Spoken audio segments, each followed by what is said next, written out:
Hello and welcome to Backseat VR Developer, the show playing virtual reality titles alongside of the developers that have created them. My name is Alex VR, and I am one half of Between Realities, and I am joined here alongside the other half of Between Realities, Skeeva. Hello, Skeeva. How you doing, brother? What's going on? I'm excited to be playing this game today because I really like it. So I am quite excited as well. Joining us today from Castello, the developer of Ark Ade, we have Valerio joining us. Hey, Valerio. How's it going, man? Hi, guys. Hi, guys. It's all good. It's all good. Thank you for joining us, and thank you for making Ark Ade. It's going to be a lot of fun. I hope you're ready to dive in. Do you get to see people play this game often? Yeah, thank you for playing it, guys. And yeah, actually, quite a lot of people play it. It's surprising. Yeah. From a dev point of view, it's amazing to see people playing game. I've just kind of dove straight into the options, right? We got to make sure we've got the free locomotion going. We got the not the snap turning, right? We're on smooth turn, nice and fast, because I'm a VR veteran. Let's see, do I need this laser sight, Valeria? Well, if you're a veteran, you won't. Psh, it's off. We're taking it off. Would you be using this laser sight, Skeeva? no. No. All right, good. No. All right, sweet. Are we ready? We're going to dive in or what? Let's do it. Yeah, Here we go. Neon Alley. This is the first level. Uh-oh. go for it. Normal, right? I mean, what do I play? Yeah, Yeah. let's go normal. Yeah, you better play normal. Ooh, so I'm wearing the B-Haptics tack suit right now. And that is a pretty cool effect. we had actually a lot of fun playing with the Viaptic Studio. It's amazing tool. That was awesome. It feels like you're getting sucked into an arcade machine right there. That's the feel we wanted. All right, so tell us a little bit about what is happening in Arcade, right? Like, what's the story here? All right, so basically, you get sucked into an arcade machine and you have to shoot your way through 10 levels at the moment. We're planning to add more to beat 8. That little cube you see on your head basically is Ark, which is the key to defeat 8. That AV AI is conquering the world. So yeah, you basically need.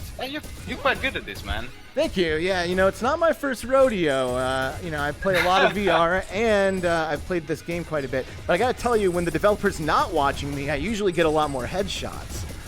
Kind of cracking under the pressure a little bit here, Oh, man.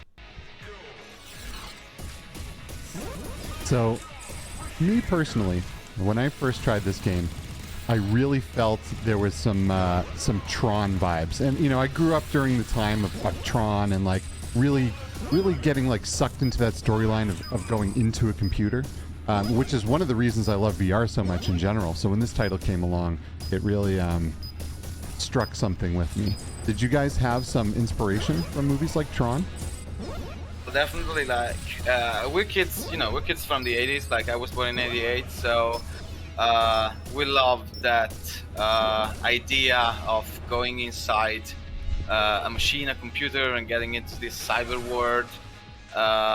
So yeah, that's what we wanted the player to feel like. That's what we wanted to bring to VR.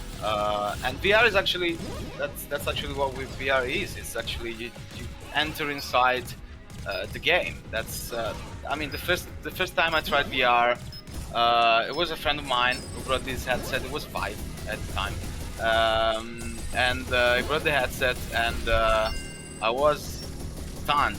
Like the level of immersion you can feel in VR is not.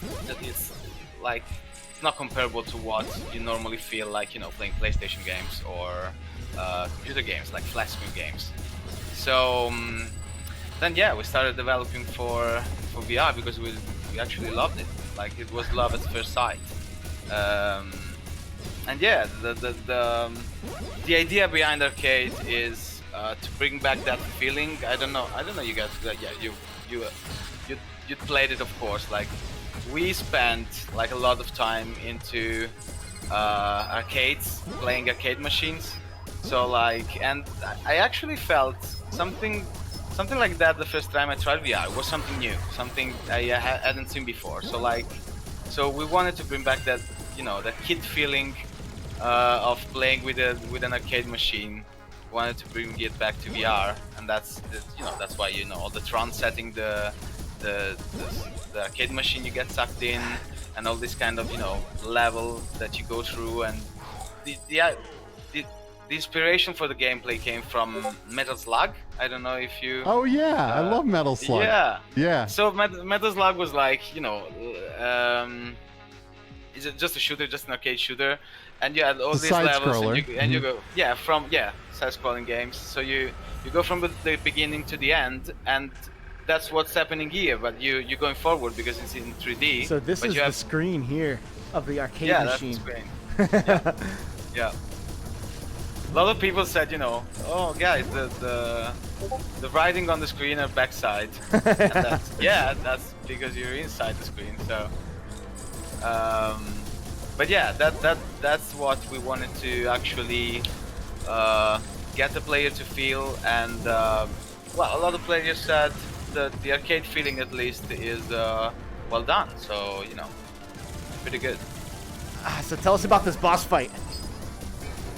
Oh man, yeah. Again, in Metal Slug and a lot of those games back then, there were boss fights. There were at the end of every level there was a boss fight. So that's 8. That's the big boss. That's the big bad guy of the game.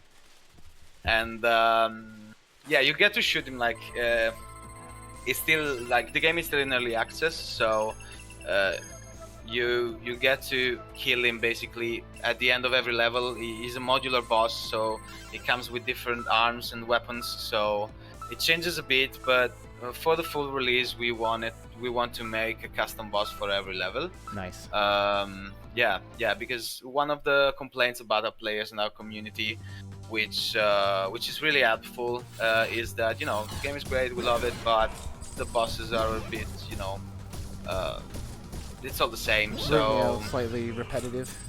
Yeah, that's it. So we are making new bosses. Like we already made a couple of new bosses, and we're gonna make at least 3 more. So you will get to fight Ade more than once during the game, but not at the end of every level. I really love the effect that this like shockwave effect when I shoot a projectile that's flying at me. Like when the projectiles are coming in, if I shoot them, they have this like really cool like warping style particle effect on them.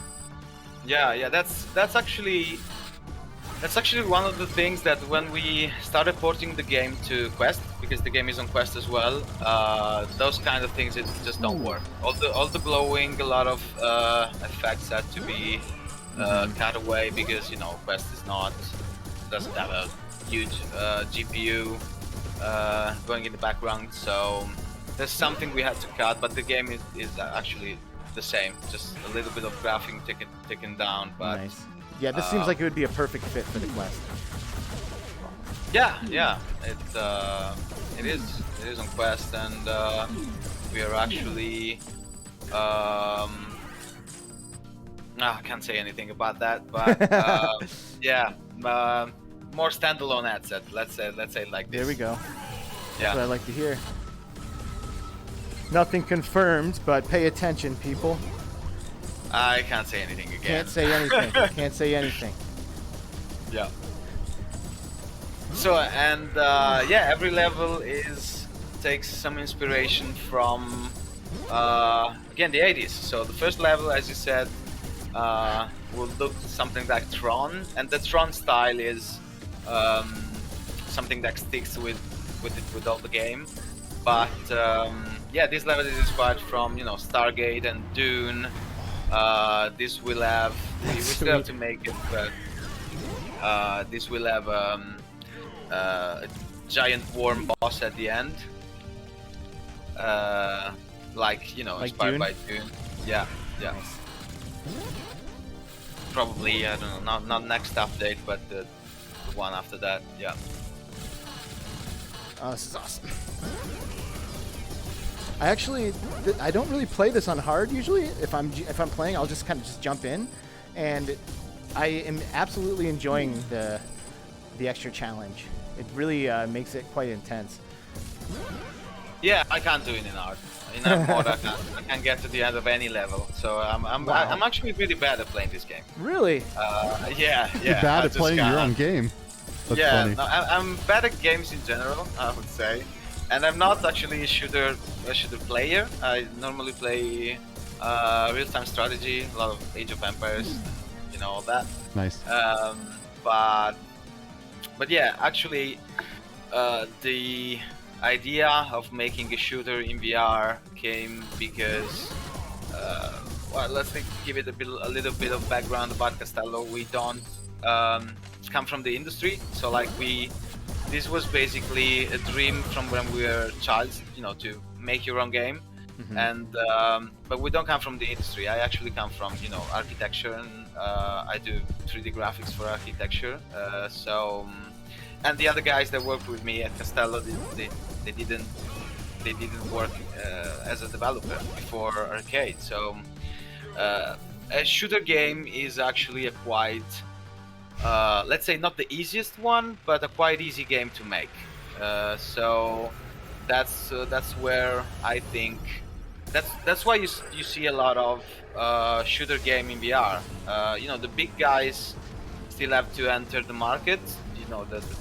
Assassin's Creed and AAA's are not yet in the VR market, so it's normally just small to medium companies in VR, and making a shooter is something actually quite doable for a small company. If you wanted to make, something like a giant RPG or an MMO, and there are some MMOs in VR, but like it's way more difficult. I destroyed that boss fight. Yeah, that was so fast.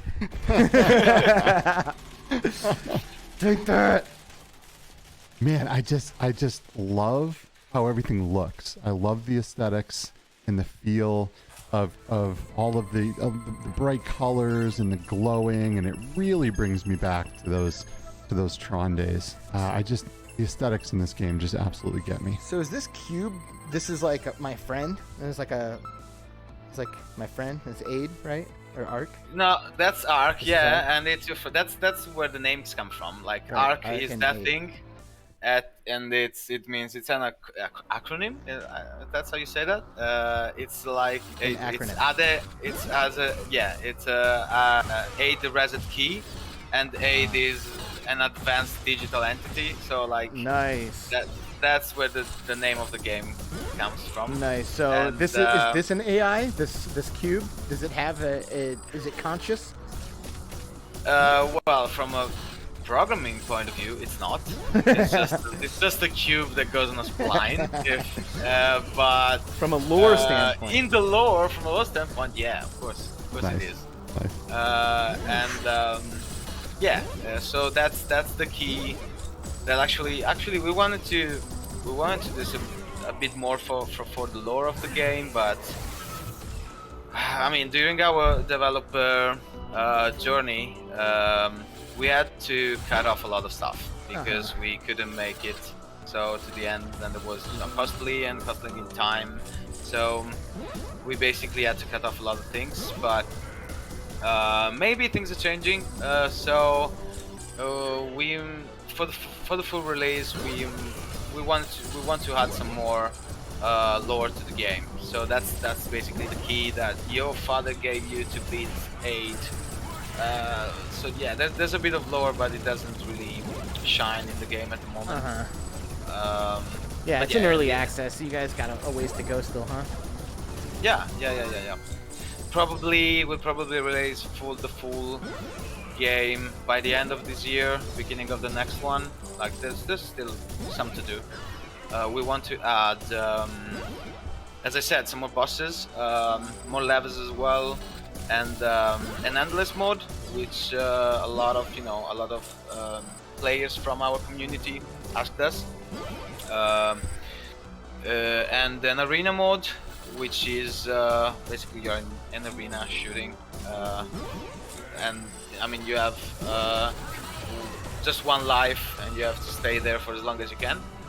But yeah, there's still a lot of things to add, and yeah, it's gonna take another 5 to 6 months. Yeah.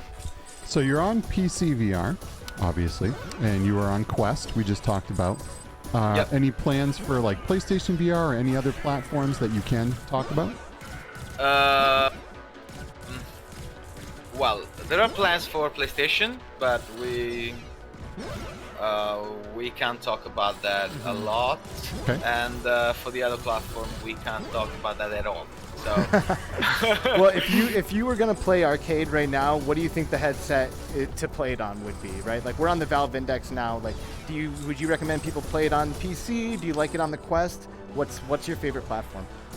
well, from a gameplay standpoint, it's exactly the same, but on PC it runs very, very well, and the 144 Hz of the index really make it shine. I think. I agree with you there. This game at 144 hertz with the graphics cranked up. Oh man. What It kind is of wonderful. PC should you have to play this game? Oh, I have 1070, so it's not like, you know, giant RTX GPU, and I get 144 Hz all the time. So Nice. you don't need a huge PC to play it. Is there anything about Arcade that you think kind of like really makes it stand out, or any particular part of the game that you're especially proud of? Well, that's a question that we got asked a lot. I mean, I think the fact that you can see the screen all the time, and I mean, I think we really nailed the feeling of being inside an arcade machine. Yeah. That's something that really stands out. But I gotta say, for the rest, it's a shooter. Yep. Like, there's a lot of great shooters in VR. So yeah, the particular thing about this is the boss fights, which you don't really find a lot in VR. Yeah, and, that's true. The fact that you are inside an arcade machine, that's a selling point. Right. One of my favorite aspects of VR in general is when scale is done well. And I really appreciate that I feel small, like I've been sucked into this thing, and that this boss that I'm fighting feels massive, you know? Like, messing around with scale in VR is always some of the most fun that I have. Yeah. And yeah, and one of the bosses we're working on, it's a shark. And it's actually, like, we scaled it up to be a 150 meters shark. So when you're inside, you're looking at a shark that is 150 meters. It's crazy. That sounds amazing. When do you think we're gonna see the updates with more boss fights? Well, 2 of them are already on. You should be able to play them. Okay. And the shark will be out, I hope in a couple of weeks, but like, we're really bad at timelines. Yeah. So yeah, because the stuff comes in, and like, so yeah, we hope in a couple of weeks we'll be out with the Shark Ade boss. But, Shark Ade. We don't know. Man, the haptics when Ark is getting attacked really add a lot of urgency to the moment. Like, it's like hitting me, and I remember playing this game without the haptic integration, and I would like not notice that it was being like zapped by one of these guys out here. So when all of a sudden it's like hitting me, it's like, oh, it's like almost like an immediate reaction kind of thing. Yeah, I mean, I think like we had really a lot of fun playing with it with the Haptic Studio, and with Ark, as you were saying, it was really a little nightmare because it's not you. Like when a bullet is close to your head, you kind of can see it, you can dodge it, but because there's Ark and enemies are shooting at Ark as well, it's kind of really difficult to get when he's getting shot. Mm-hmm. So yeah, Haptic really helps a lot with that, and we tried, you know, to your hood becomes red and all that kind of stuff, but yeah, there's still some work to do on that. So we talked about some of the platforms that this game is on, but one we didn't actually mention that I know it is on is it's in arcades, right? So you can go to a VR arcade and you can experience this game, and then you'll probably want to come home and pick it up yourself. But what a perfect game for a VR arcade. Yeah, it's literally called Arcade. Mm-hmm. Yeah, yeah. We are on Springboard and Synthesis VR. Nice. And actually Chinese arcades as well. They have a whole other platform there. But yeah, it's going quite well. And yeah, it's called Arcade, so I mean, it had to be Arcade. Yeah, that just makes too much sense. Yeah. And so this is the Indiana Jones level. Nice. It does have Level. that vibe to it. There's Oh, actually man. a secret in this level, which is Indiana Jones' hat. Ooh. So Where? you didn't get it. You didn't get it, man. Ah. I appreciate that you put secrets in the game. Secrets are like just a staple for me when it comes to a good playthrough of a video game, you know? Like, this is a video game. They add to replayability a lot, you know, just to find all the secrets and get the high score as well. So yeah, and this is a game that plays a lot on replayability because it's actually quite short. If you're a good player, you can finish the game in about a couple of hours, even less. So replayability is a big factor to us. I mean, that's something like, you know, Beat Saber or Pistol Whip, they play on that as well. So yeah, so secrets, and you have achievements as well for every level. So Yeah, is your leaderboard pretty competitive? it is like, again, I can't get even close to the first scores, but yeah, we have some players that really made something we thought was impossible. Like in the first level is the most played, of course, because it's the one that is in the demo as well. So we have all the people playing the demo that score there, and there are some scores that are crazy. Like I can get to half that.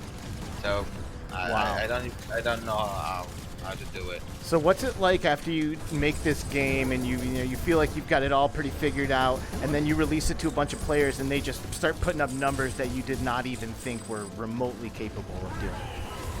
That's exactly what happened. Yeah. Yeah.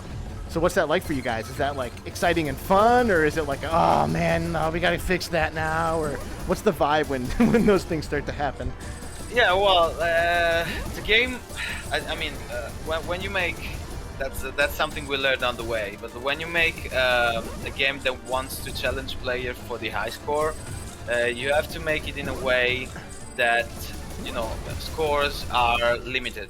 One of the first iteration of the game, we had points every time you shoot a bullet, but so player who wanted a high score could just stand there and shoot a bullet and make, you know, They just huge spam scores. like Yeah. this. Yeah, exactly. Yeah. So that wasn't working, and we had to fix a lot of stuff in the middle one. But yeah, there's some high scores that are crazy, and I'm sure when the game, you know, gets more players, it will be even worse. See, like I feel like I'm doing pretty good, but then I see the achievements and it's like, nope, nope, nope, nope. Yep. Man. Yep. No, you're not going bad. You're not doing bad. What do we got here? What's this say? Ospark? That's AIDS Park. AIDS Park. Yeah. AIDS Park. This level is inspired by the theme parks that were so popular in the 80s. Everyone went to the theme park, and there is, you know, I all still the love stuff. theme parks. Yeah, I do. And yeah, again, there is aid at the end of this level, but we're gonna make a custom boss, probably a giant clown. Probably. Nice. Oh, Yeah, yeah. Oh man, Pretty scary. that was like Hidden Fear unlocked for Skeeva right yeah. now. Not a big fan of scary clowns. Yeah. Yeah, you know, again, the 80s. Ooh, I just lost my display. Yeah. Oh yeah, I remember it. Yeah. I'm Very, very, very scary movie there. Anything that involved, you know, Killer Clowns from Outer Space, all of those crazy clown movies. Not a fan. I can. Oh, I wanted to hit that. Oh thing. man, you can get that. I wanted it. No way. No way.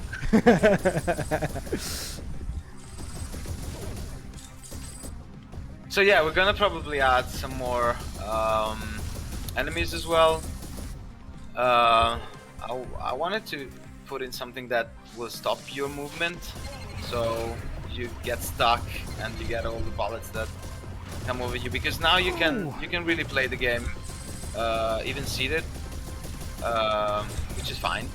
But like if you get stuck somewhere, if we find a way to make you stop moving, then you'll have to move a bit with your body. Yeah. And yeah, we might add some of that kind of experience as well. Yeah, I think that'd be good. Oh man, those missiles will follow you. Like if you don't shoot them down, Jeez. they get you. They never use the shield. Oh yeah, I should be using that way more. I always forget about the shield when I'm playing this game too. I me just want to too. shoot In everything. like every game, I always forget about Yeah. the shield. Yeah, I do as well. I'm just like usually just so used to just dodging everything. Like with this whack-a-mole scene. Yeah. Yeah, we try to put a lot of, you know, random 80s stuff there. That's cool. I like how like the Tron theme is like, you know, definitely the theme that like rules supreme here, but you're like find these like cute ways to sneak in individual themes on each level. Yeah, there's a lot actually of like little Easter eggs around the game, and I think that's something that, you know, if you recognize something, you will feel even more immersed because it touches the player personally. So Tunnel of love. I guess. Okay, I guess. Tunnel of love. I guess. I guess.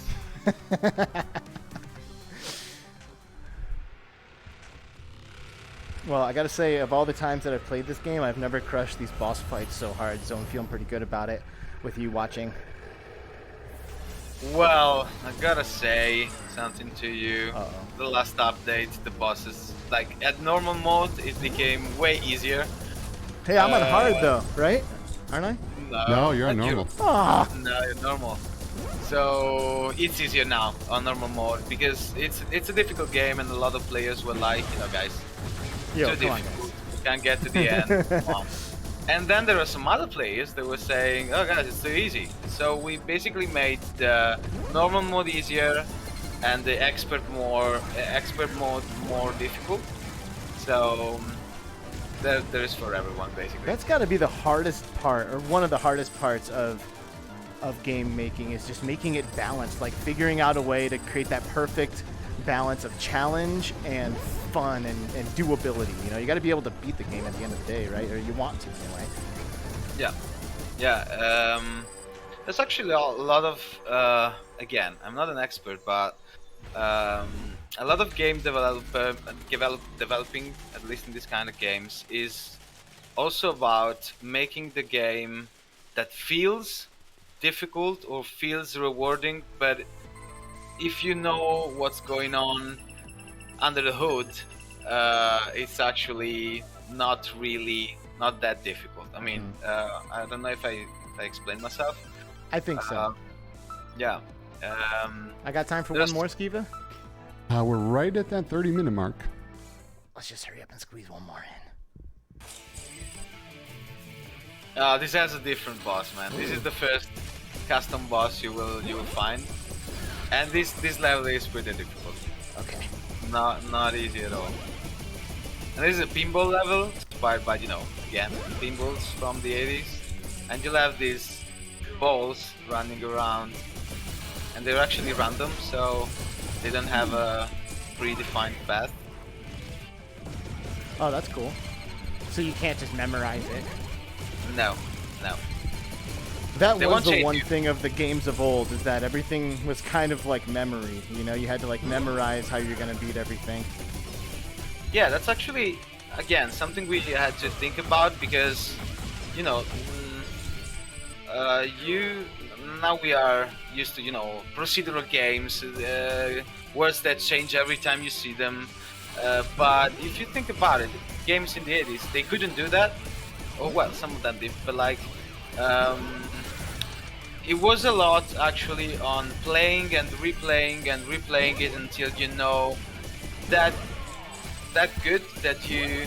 I mean, some levels in Metal Slug, for example, like I know them. I still know them like. Like the back of your hand. Yeah.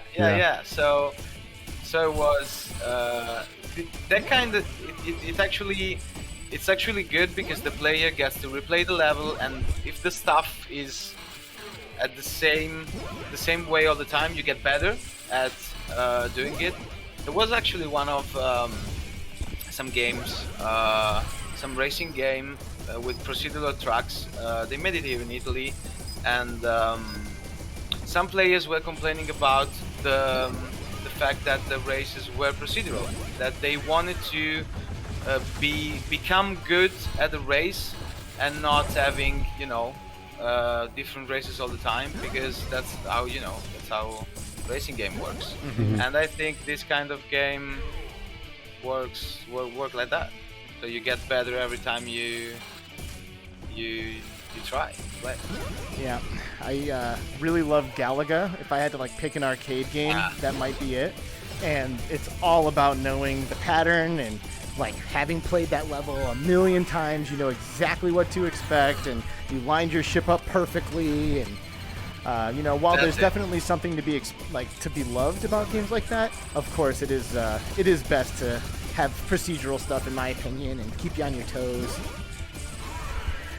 Yeah. I mean, that's always a game dev choice, basically. But I think it works quite well with arcade. And to be completely honest, we don't know how to make a procedural game, so this was the only choice for us. I like it. Okay, I think. Oh, we gotta get this thing down. Yep.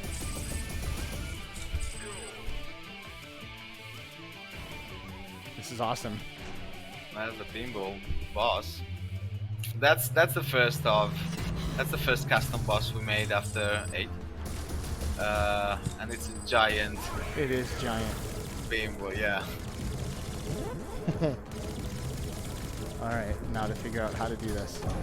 Yeah, I'm not gonna say anything.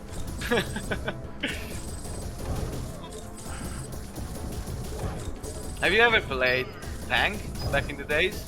Played what? Pang, I think it was called. Pong? Pang? Like Pong? the one with the Paddle on each side of the screen and the ball that goes between them, right? Yeah. And that is level. This boss fight takes inspiration from there. That was like the first video game. Yeah, it Pong. was. It was his own console and everything. Like it played Pong. That was it. So all these things are blowing up as I shoot them. This ball doesn't seem to move when I'm blasting it. These lights aren't helping me. All the arrows are just pointing towards it. Yeah, man. It's You open opening. them up. Oh, how did I get that thing open? Woo-wee! You basically need to shoot at the balls as you were doing, and they split up 3 times. Once you get the smallest one, you get 3 of them, and it will open its mouth, and Nice. then you'll be able to take it down. Yeah, it takes actually like a couple of times to, again, as you used to do in the old arcades. It takes a couple of times to understand all the mechanics of the boss. And now that we're making custom bosses, everyone has his own little kind of way to get That's cool. killed. So you'll have to do it like, we hope in a couple, 2-3 tries you'll be able to understand how to take him down. It probably would have and taken me a few more minutes if I didn't have the developer perspective on the boss fight there. Well, I gotta say, man, I'm sweaty, and that was a lot of fun. Thank you so much for all of your hard Thank you, work guys. making Ark Ade come to life so we can get sucked into arcade cabinets and virtual reality, man. Really appreciate it. Very cool. Thank you a lot, guys. Thank you a lot for playing and for having me today. Yep, I can't wait to play more of this game. It was awesome having you on. Valerio from Castello, thank you so much again for joining us, and thank you all for watching. For UploadVR.com and Between Realities, I'm Alex VR. That's Skeeva. This has been Backseat VR Developer, and we will see you in the next episode. Have a good one, everybody.